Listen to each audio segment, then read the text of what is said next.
I find a lot of people say that I'm going to be my authentic self, and yet they're projecting something. Your authentic self doesn't need a projection. It's just who you are. And it's loving and soft and fierce and powerful, but it doesn't make anything else wrong. It just accepts everything for what it is. It's interesting. I work with people at all different levels of their careers and in coaching them to their greatness. That's a big part of my work. And authentic self means something different depending upon your stage in life. Like I've talked with a lot of young professionals who are grappling with, well, my authentic self says I should be able to wear midriffs and face tattoos in corporate America. Maybe not. Maybe not. And the great news to me is there's so many opportunities in the world. You can find your spot, but a lot of people think however I present myself should be okay with wherever I go because that's the world we live in today. And I don't think that's true. I think that we are fortunate that there's so many diverse opportunities to be your full self.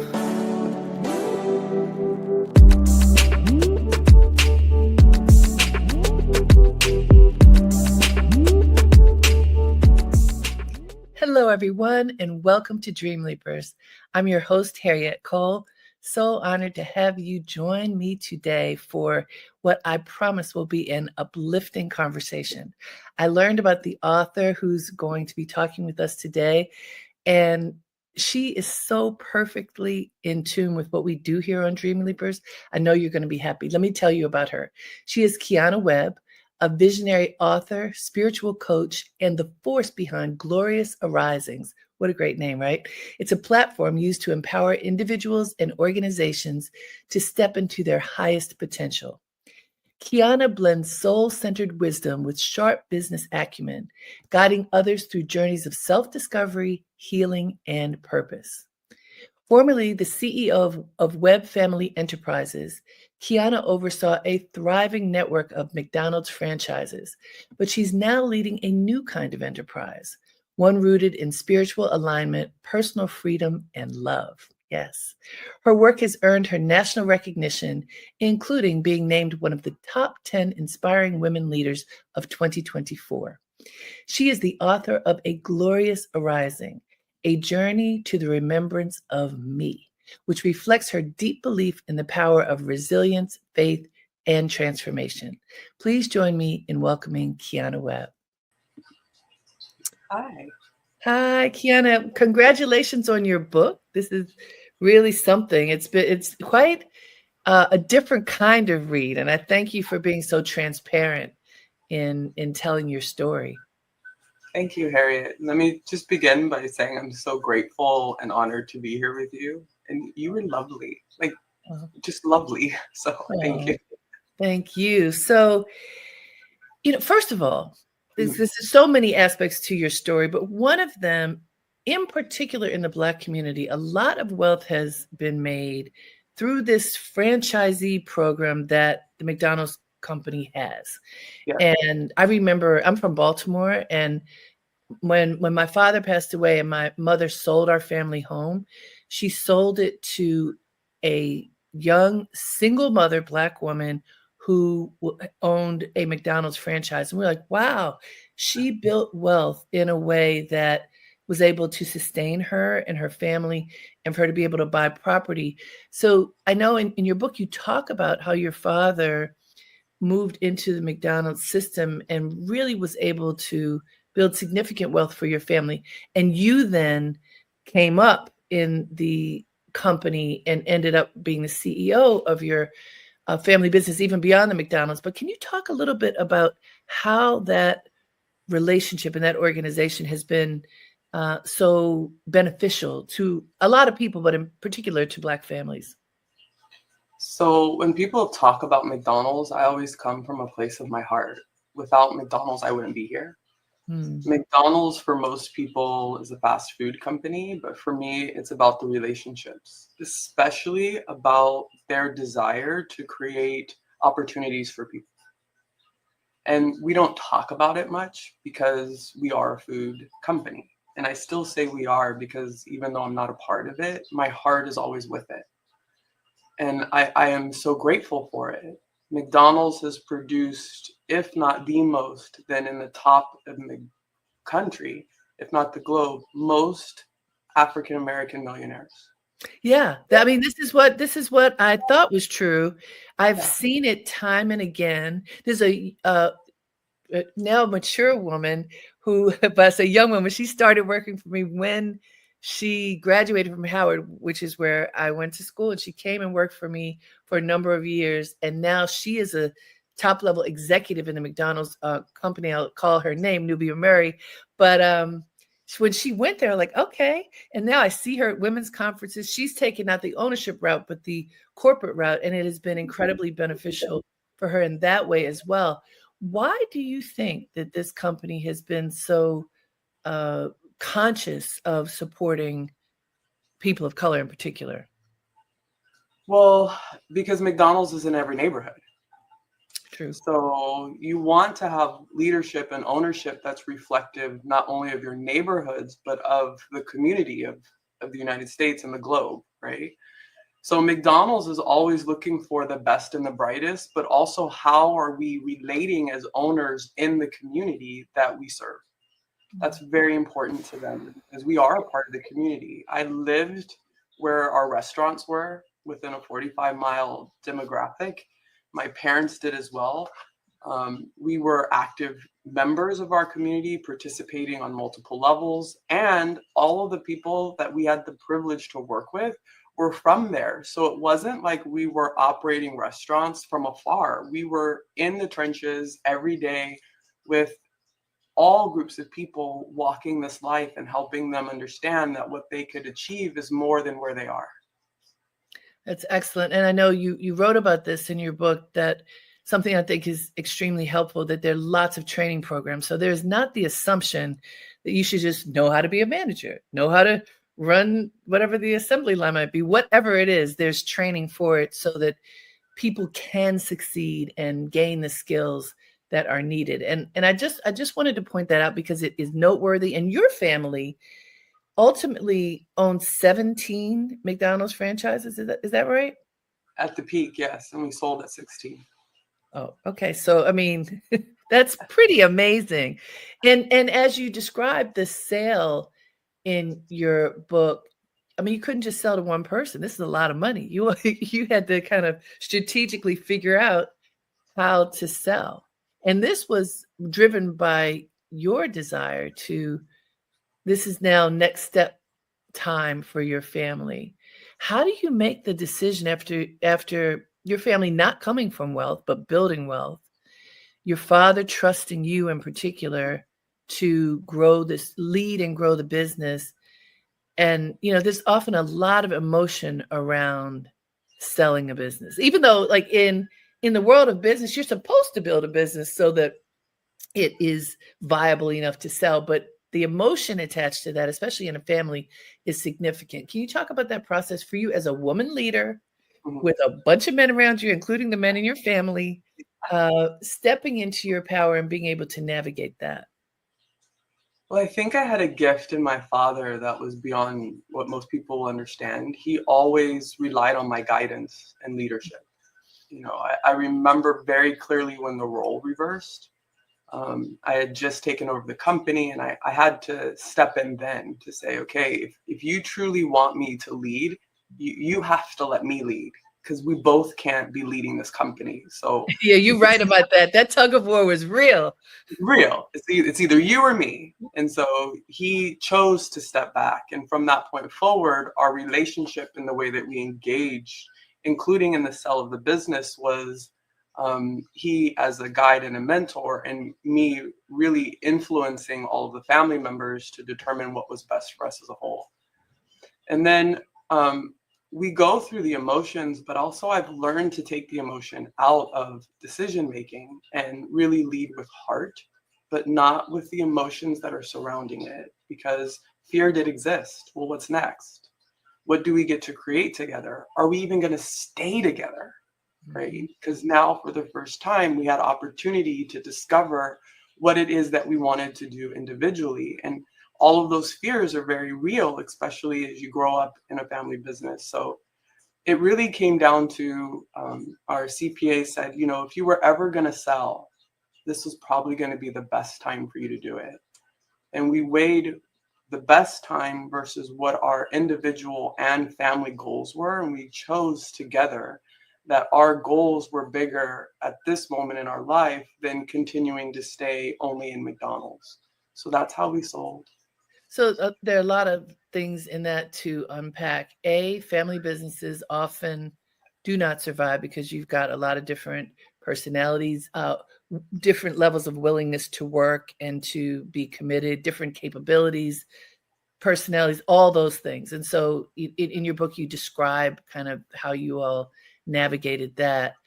But also something that you talk about time-wise, this came after the pandemic.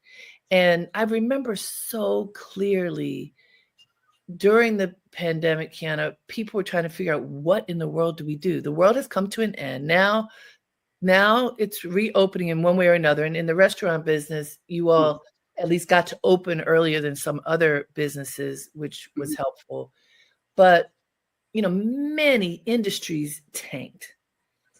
And all businesses and all people had shifts. That you describe as being an accelerator for your ability to even say, oh, are we going to be able to do this at this time? That I think you said that it might have been the trajectory was supposed to be 20 years before you could naturally, organically be able to sell. So what I want you to address is what happens when crisis comes, because the pandemic was crisis, and the pivot that you and your family made business-wise to survive and thrive. So within the McDonald's system and the way that we operated, I think that our core values has always been to lead with love. Right? And in the midst of the pandemic, it was hard. People were passing away. We had employees pass away. We were fighting with all of the new regulations and rules that were coming around, and people didn't want to be there. And so the first thing we had to do was to create a culture of why it was a place where everyone could still feel safe. Right? I think that helped us as a family as well, because while we're creating culture for everyone else, we always had to ask ourselves, well, what's going to help us feel safe? What's going to help us feel successful and to thrive? And in the middle of a crisis, I think you kind of either fall apart or you really get still. And I got really still. And I started to listen to what my brothers wanted and what my parents were saying that they wanted. And mostly I really got still and listened to what I wanted. Right?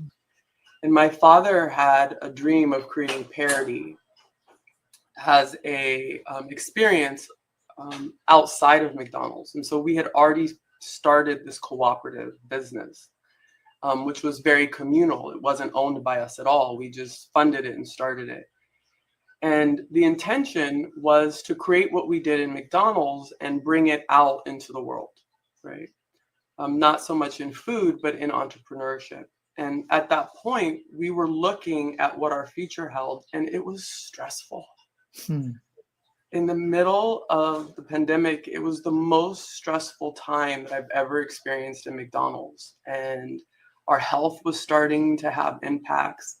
And so we asked ourselves the question, if we could leave, and we say it every year, if we could leave now, would that be what we wanted to do? And while there might have been times in the past that we could have done it, it was never a yes. But in that particular moment, the crisis actually ascended our desire to do more in the community and more in the world, and then to ask us to direct what that looked like. So again, I think a lot of people hold on so tight to what was that you're not focused on what could be in the now. And that's one of the things that I think as a family we continue to do well.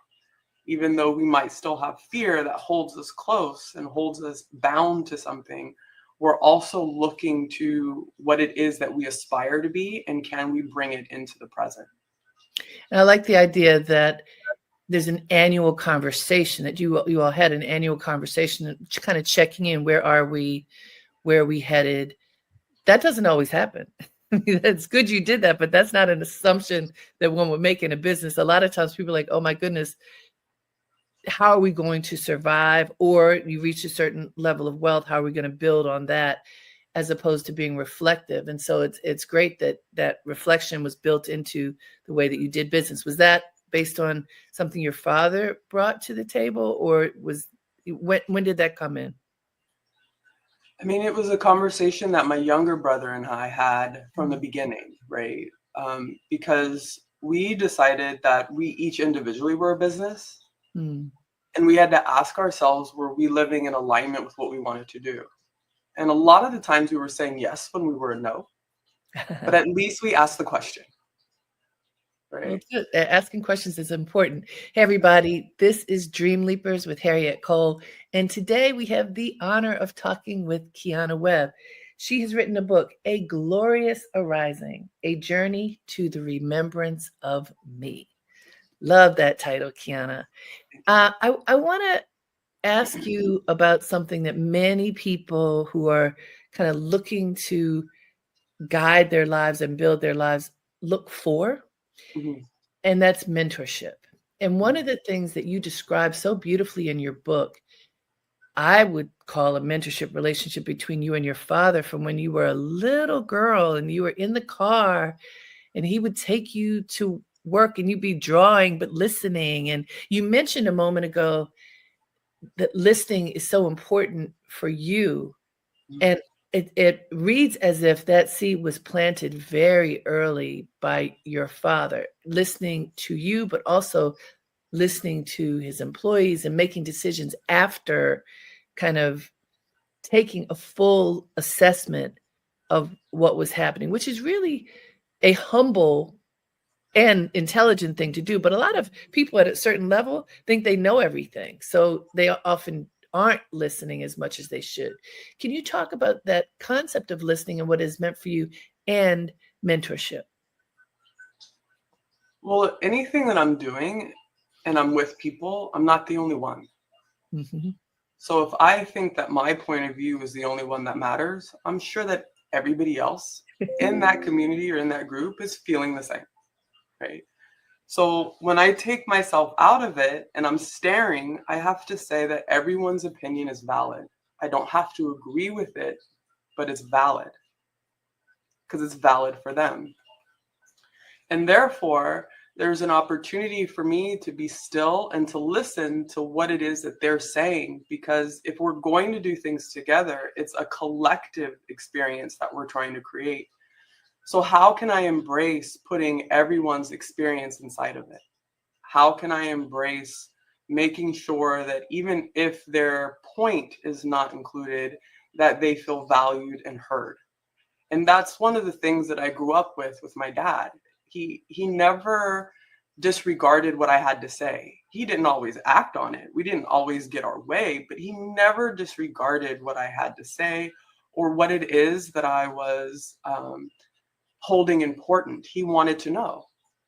And in many cases, he taught me and my brothers how to include that point into the experience so people never felt left out.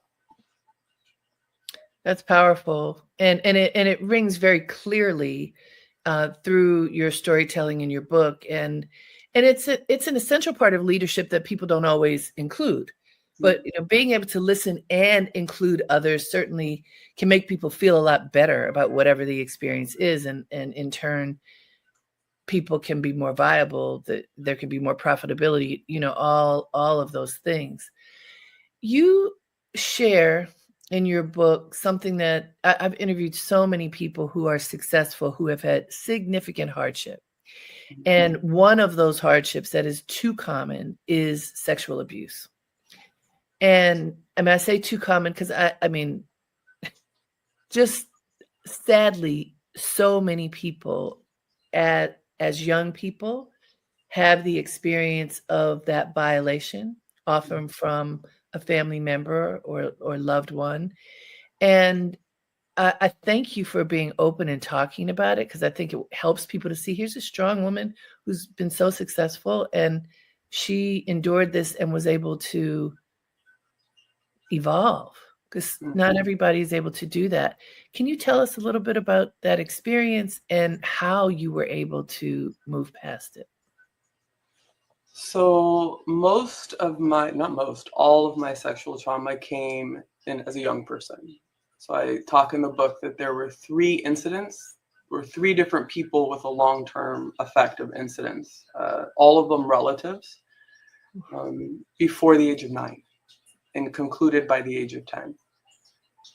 And the thing that I had found in my experience is my body learned how to protect itself, but I didn't understand it. So until I got into my 40s, I really didn't understand that all of the ways that I hold myself tense when I don't feel safe, especially when I'm around men and older women, ironically, I would literally protect.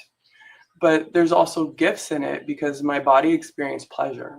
And so there was a lot of shame that lived within me, that pleasure was not healthy, but it also felt good. And so it created this inner war, right?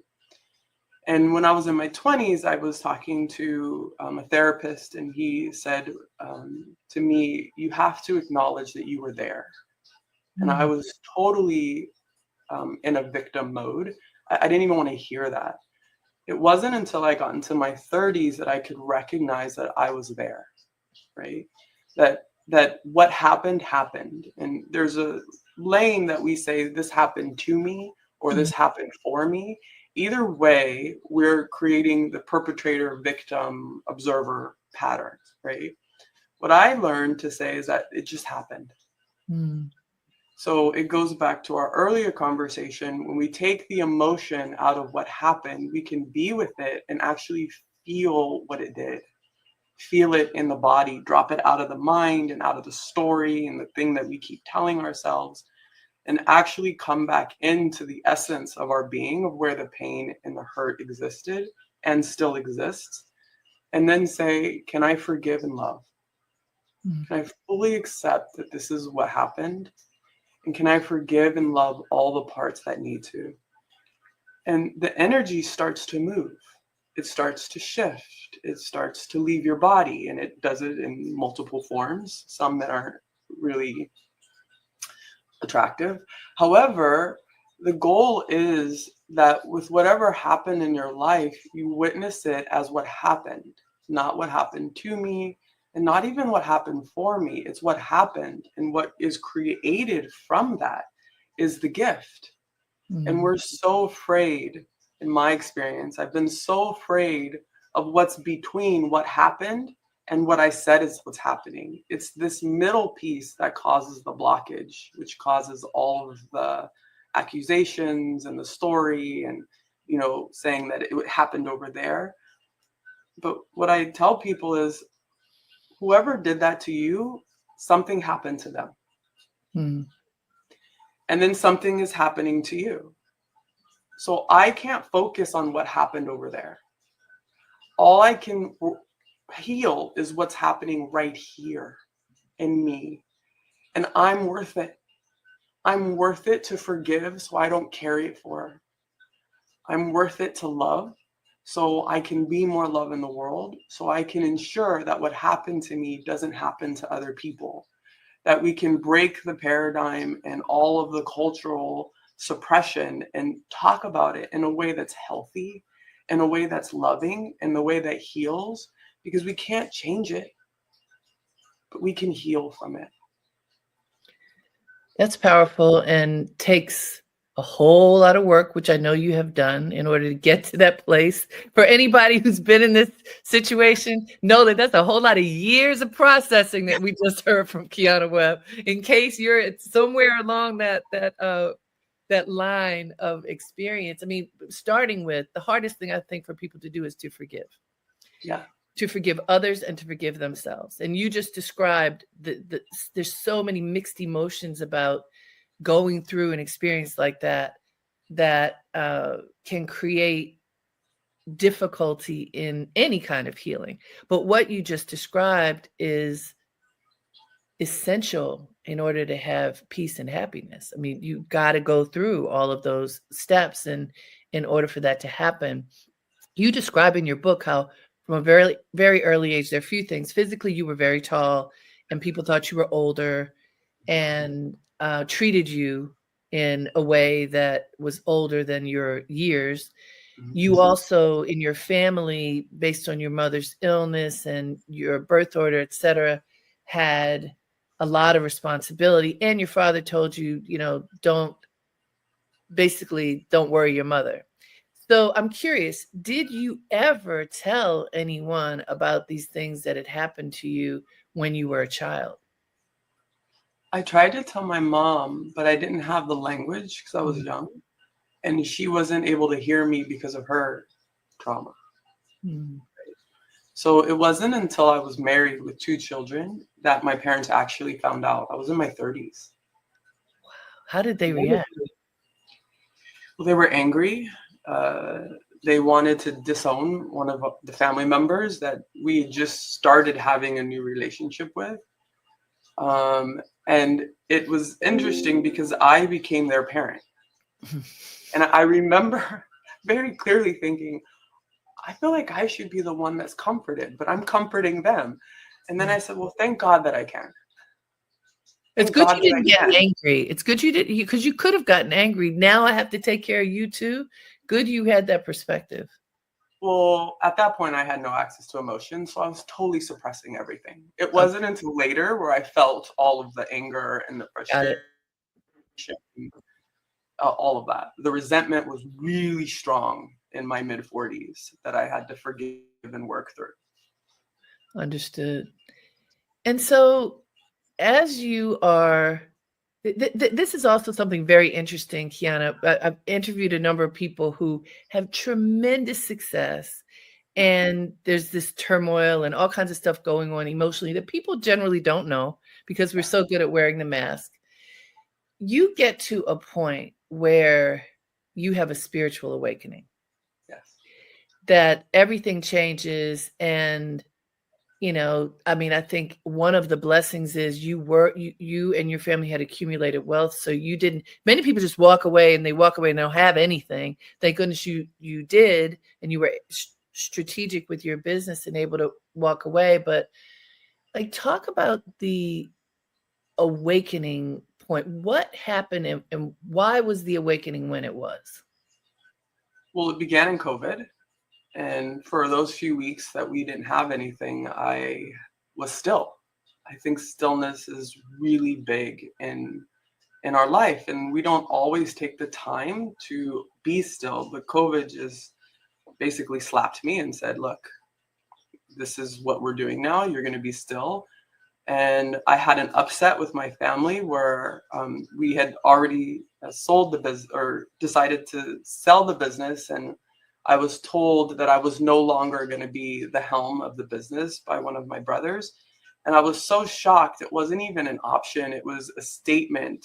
And I'll admit I couldn't hear from him that he wanted the opportunity that I was given. It was just, you're out, I'm in.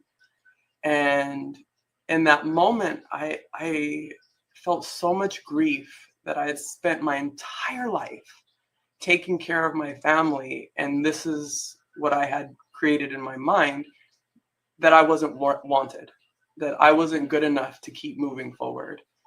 And it was all about me. And so the stillness really started asking all of the questions like, okay, so you're not wanted. Do you want you? Is what you want to create in the world important? What do you want to create? How would you do it? If you don't have the backing of your family, would you still do it? And many questions were beginning to be uncovered. And I had this incredible friend, Anthony Liggins, who's an artist in Miami. And I would sit and talk to him for hours, and we would create art together. I would give him these messages and these downloads, and he would interpret it onto the canvas. And I felt like he was painting that the beginning of the awakening of myself. And many of those paintings I own, so I'm so grateful for it. And it just took me on a journey of self-discovery. And I think that's what we're all asking for, is the remembrance of ourselves. And we think we're meant to shed stuff. And while that's true, that seems a little harsh for me these days. For me, it's like, how do you remember who you were before you covered it? Mm. That's powerful. Hey guys, this is Dream Leapers with Harriette Cole. Right now, we are talking with Kiana Webb. She has written a book about her life, a true memoir plus, with a lot of information to kind of help us get to the next level. It is called A Glorious Arising, a journey to the remembrance of me. You just hit on something, Kiana. So I have a 21-year-old daughter, and my sister, who has 3 kids, has a 4-year-old granddaughter. And I'm thinking about in particular, the 4-year-old right now, because at this stage in her life, she is fully empowered. I mean, she is power personified. You know how little ones, especially if they have engaged their personality, she is, the queen of the universe. Yeah. And as I see her, I remember thinking often, I hope she keeps this. I hope as she grows up and has the relationships that naturally happen with kids and the challenges and all the things that are part of life, that she holds on to her power. Yeah. And generally speaking, we don't. And then we have to rediscover it. No parent has the magic wand that says, you're going to keep it. I'm going to help you. I mean, you do your best, but we go through what we go through. But that me that is personified by this little girl, I feel like that's the me that we're trying to remember. Is that what you feel like? With certainty. But also it's the part of you that's uncovered, right? Mm. It's the part of you that's fully living in your light, where you aren't looking to prove your worth or earn it or feel undeserving of it, where you just walk as yourself, right? And I find a lot of people say that I'm going to be my authentic self, and yet they're projecting something. Your authentic self doesn't need a projection. It's just who you are. And it's loving and soft and fierce and powerful, but it doesn't make anything else wrong. It just accepts everything for what it is. It's interesting. I work with people at all different levels of their careers and in coaching them to their greatness. That's a big part of my work. And authentic self means something different depending upon your stage in life. I've talked with a lot of young professionals who are grappling with, well, my authentic self says I should be able to wear midriffs and face tattoos in corporate America.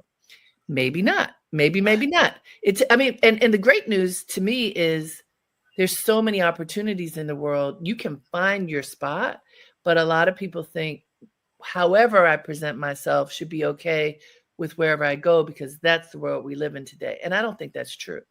I think that we are fortunate that there's so many diverse opportunities to be your full self, but you have to figure out where that is. You can't force the fit, right? I think that's true, but I'm curious for you, in evolution, how does one discover what is authentic and natural and operate in the business world and have that practical side? So I find that most people think it's external, but authenticity is only internal, right? And the moment I say authenticity, no, it's my being, so I don't have to say it. I am it. So no matter what room I walk into, no matter what culture I'm engaging in, I'm honoring all of it because I'm honoring myself. I'm honoring the experience of being me. I'm not hiding behind an authenticity that is projecting that I should be here because of something that I say and I have to prove it or earn it or need to tell you why I deserve it. No, I show up as myself, being me, knowing I'm already worthy. I'm already deserving. I'm more than enough. I have nothing to prove. I'm just Kiana. So when I think of your niece, as you were watching her, she's not proving anything. She's Not a just thing. herself, right? Herself. She receives all the love that comes towards her. She's Yep. just open and receptive to receiving it. And she doesn't have to do anything other than be herself. And it is such a beautiful thing. Her name is Harper Grace. I'm Harriette Cole. I call her HG. She calls me HC. So I was just there recently because my mom, who's 95, is in her beautiful end of life. So I'm spending a lot of time there. And HG looks at me the other day and she just looks up from her tablet and says, HC, I love you. And I'm like, HG, I love you too. And it was the sweetest, most pure, authentic thing. She didn't need to give me a hug. She was just making sure she checked in and told me. And it was so beautiful because it was empowered. Yeah. But imagine if we were like that as adults. Like, oh, you're so great. And you are. You are so great. Like, because everything that you say is a reflection of yourself. So if you feel it for yourself, it's easy to say it. If you don't feel it for yourself, it's not easy to say it. So interesting you say that. I have a course that I do called the 100-Day Plan, and I was offering it just a few days ago, a little mini version of it at a conference. And there was a woman who came up to me just negative. Well, I can't do this. I can't do that. And this isn't working. And people aren't helping me. And I said, language. Listen to what you're saying. You're claiming what you don't want. Stop. What do you want? Believe that it can happen. Why shouldn't it be able to happen for you? We are so good at disabling ourselves through our thoughts and our words. And you've got a big section in your book that talks about I am. Mm-hmm. And, I've been practicing meditation for more than 30 years. And one of the things that I learned early on is this notion of I am that, mm-hmm. Which is I am, that divinity lives within me just as it lives within you. And when you really, really understand that, mm-hmm. anything is possible. It's not easy to understand. It's not easy to accept because it can feel egotistical. How could I dare think that divinity lives within me and that I am great? But when you have glimmers of it, it's the most empowering experience. I'd love for you to talk about what I am means to you, because it certainly is part of a pivot point in your awareness and your work. So if I go back to the historical tradition, mm-hmm. in Judaism and Christianity and Old Testament, I am was the name that was given to Moses of God. We have many names for God, right? But when you look at I am, that I am, or I am, it says don't use it in vain. Do not use God's name in vain. So every time you say I am, you're speaking it over yourself, God's name. And then whatever you put after it is true. So I'm very clear that everything that I speak and I am is true about me. It's the first thing. The second thing I would say is if I were to take a global look and I'm sitting in outer space and I'm looking back at Earth, I don't see anything except for the wispiness of white clouds and the topography, maybe a little bit, the browns, some greens of the Earth, and then I will see the ocean. I don't see not one human. I'm not seeing planes or homes, insects or animals. I'm not seeing the specificity of trees, but we are all on Earth and we're all one thing. That's the vision that I keep coming back to when I think of I am. It's not so much a name, because a lot of people have a lot of trauma around God and the name of God.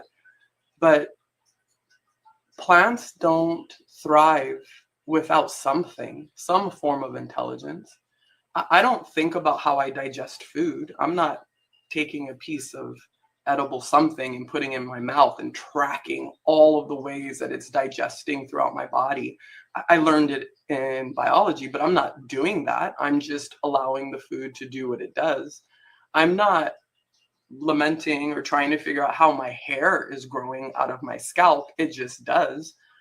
There's so much about this higher intelligence that exists in everything and in spirit. And if you were unwilling to see it, it just sheds light on how much you're rejecting yourself, which most of us do. Mm.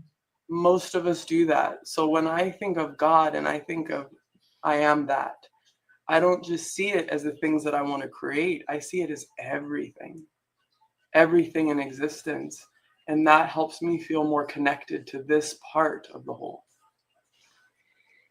And this space that you're holding right now, which is a very indrawn space, you are offering to people, all kinds of people, including people in the business community, which, in the recent past, many people will be like, what is she talking about?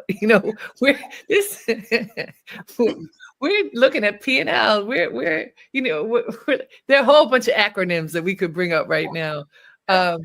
Not I am. And so I'm curious, how have you been able to attract businesses and individuals who are in the working world who are understanding that they can benefit from this inner work that you are offering? Because sometimes it's hard to reach the people who may need it the most. So I think like most of us in this space, you get to a place where you truly understand what rest means, right? Where if I'm in a lake or a body of water, if I'm moving towards something, the water is pushing away from me. But if I invite it to come towards me and I'm leaning backwards or walking backwards, everything starts flowing towards me. So anything that I'm in creation, I set the creation, I set the vision, I pray over it, I'm manifesting it, but I'm also walking backwards and opening up the possibility for it to come towards me. And that is a work of shedding a lot of fear. A lot of fear that I needed to prove something or earn something to be able to deserve it. And so now I just acknowledge that I was created to be this person. No one else was created to be me. So therefore, everyone else on this planet, everything else on this planet is created to be itself. And I can honor all the parts of me. So therefore, I can honor all the parts of someone else. Don't necessarily like all of the parts, but I can honor that that creation is the same as the creation that I am. So when I'm in the business world, I am not trying to go out and do and then be. I begin with being so that everything I do comes from that place within me. And I'm intentional about how I speak about myself and how I share my story and what I'm inviting in. And it's not limited by my language or by someone else's perception. I am open to what the universe is inviting in. So when I get to a P&L or balance sheet, when I get to all of the details that needs to happen with inventory or all the numbers, that is an outward expression of my inward being. And very practically, tell us, what services do you offer to individuals and businesses? How do people engage you? What do you do with them? So we coach. We have forums that we do. One of the things that I'm really passionate about is helping people come together in community and learn how to do this work in a safe environment so that they could take it out into their business. I think that's important because a lot of times, especially for me, when I was doing this, I felt so alone and I didn't have a support group or a resource to do it with me, not even in my family. So we're really about creating community and creating networks and the capacity for you to do this and not be alone.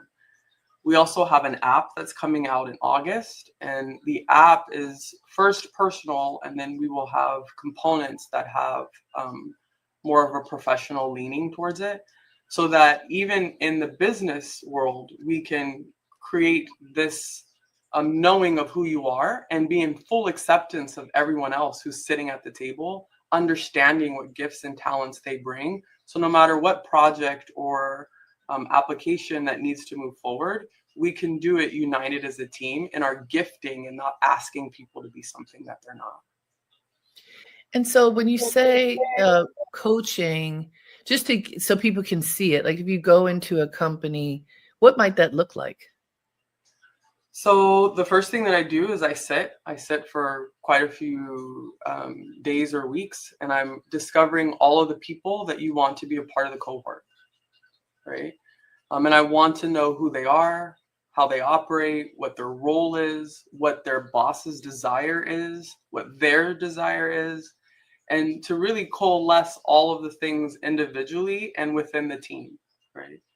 And then from there, we start opening up and sharing what it is that people are good at and how you can partner with other people's strengths so you don't have to do the things that you aren't good at, and gain trust and respect. We generally are working on a project. Hopefully it's a project that the company wants to put into fruition so that you can see the results in real time and meet the metrics. So I don't like to work on things that are aspirational. I like to work on things that are actually going to produce a result that's going to help. Excellent. Hey guys, this is Dream Leapers with Harriette Cole. We are winding up our conversation with author Kiana Webb. Her book is A Glorious Arising, A Journey to the Remembrance of Me. Kiana, there's some important questions that you have toward the end of your book, and I want to share some of them because I think these are great things for people to contemplate. And I'm a big believer in meditation, journaling, writing stuff down that comes up for you. But these, I think, are I will just read a few of them, are great prompts for people. Do you find yourself seeking your truth in others, in places other than yourself? That alone, we could sit with that for probably years. And why?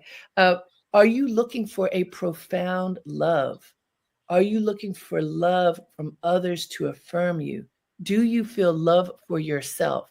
So I mean, and it goes on, but let's look at those for a minute, because this notion of love, and we are human beings, so we need each other. You talked about community. I mean, human beings don't prosper alone. Yet, if we put too much into somebody else, that somebody else cannot fulfill all of the needs that we have. So it's this really interesting juxtaposition. Yes, I need you. I want you. I choose you, but I can't dump all of me on you. It's a very interesting dynamic. Can you talk about that a little bit and what you've learned about love? So first of all, I would say that anything that I'm giving to someone is what I'm requesting to give to myself. Right? So I often do that sacred pause, even in the midst of things that are happening now. If I'm finding myself meeting resistance of any type, I'm like, okay, Kiana, let's just turn it around. Because what I'm trying to accomplish is what I'm really desirous of receiving, right? So that's the first thing. Anytime that you find yourself giving so much to someone and it's overbearing, it's because that giving is for you. So can you give it to yourself? That's loving. That's powerful. And guess what, you guys? In this book, you're going to get, that's just a taste of what's in here. I would describe it's a memoir, very autobiographical, but then the whole section that really is the pivot point about spiritual awakening and discovery and the work that you have created that, it's probably a blessing that your brother was like, give me a chance. Even though it didn't feel good at the moment, you probably wouldn't be doing this work if he hadn't tried to kick you to the curb. So thank you, even though it didn't feel good in the moment, right, Kiana? I mean, I say it in the book. I'm so grateful that he did it. I'm so grateful we had the upset and the conflict because it transformed all of our lives. And I was with him and his wife yesterday, so we're close and we still move forward. And I think we're doing it in the way that we were designed. I believe that friction can be a blessing if you pay attention to what it is and why it might be there. Congratulations on your book, Kiana Webb. There's a lot. You poured your heart into it, and I certainly felt that as I was reading it. Thank you. Thank you. Thank you. Thank you for allowing me to be with you today. I love it. Oh, it was an honor. And thank you to all of you for tuning in. I told you were going to enjoy this conversation. Kiana Webb's book is A Glorious Arising, A Journey to the Remembrance of Me. Until next time, have a great day and make it count.